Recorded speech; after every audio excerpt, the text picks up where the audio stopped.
حضور اکرم صلی اللہ علیہ وآلہ وسلم سے بہت عرصہ پہلے ملک شام میں ایک ظالم و جابر بادشاہ تھا جس کی سلطنت ایک جادوگر کے زور جادو سے قائم تھی۔ جب جادوگر بوڑھا ہو گیا تو اس نے بادشاہ سے کہا کہ میری موت قریب آ گئی ہے، کسی لڑکے کو میرے پاس بھیج دیا کرو جسے میں یہ ہنر سکھا جاؤں تاکہ میرے بعد تیرے ملک کو زوال نہ آئے۔ بادشاہ نے ایک نوخیز لڑکا متعین کر دیا جو اس کے پاس جا کر جادو کی تعلیم پانے لگا۔ اس لڑکے کے راستے میں دین مسیحی کا ایک راہب رہتا تھا۔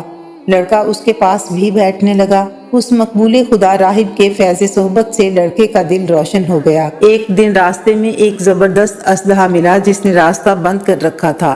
لڑکے نے یہ کہہ کر سانپ کو پتھر مارا کہ الہی اگر راہب کا دین سچا ہو تو اسے ہلاک کر دے۔ چنانچہ وہ سانپ مر گیا۔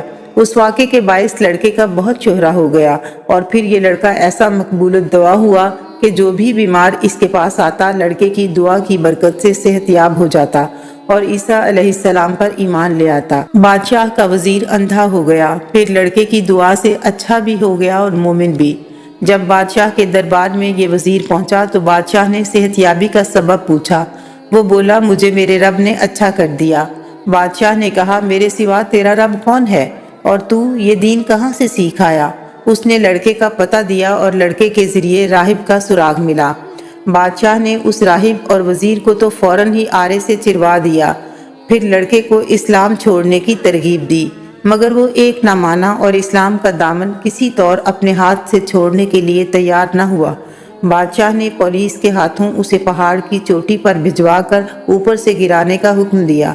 وہاں پہنچ کر لڑکے نے دعا کی تو پہاڑ کانپ اٹھا، جس کی دہشت سے پولیس کا دستہ تو وہیں ہلاک ہو گیا مگر لڑکا بالکل محفوظ رہا۔ پھر بادشاہ نے اسے دریا میں ڈبونے کا حکم جاری کیا۔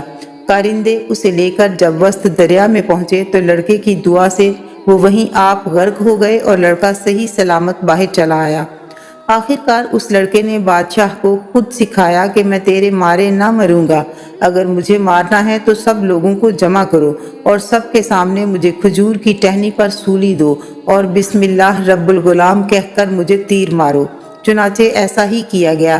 تیر لڑکے کی کن پٹی پر لگا، اس نے دایاں ہاتھ دائیں کن پٹی پر رکھا اور جان جانے آفریں کے حوالے کر دی۔ یہ نظارہ دیکھ کر تمام لوگ مومن ہو گئے مگر بادشاہ غصے سے پاگل ہو اٹھا۔ اس نے خندقیں کھدوا کر اس میں آگ جلوائی اور حکم دیا کہ جو اسلام نہ چھوڑے اسے اس بھڑکتی ہوئی آگ میں بے دردی کے ساتھ ڈال دیا جائے۔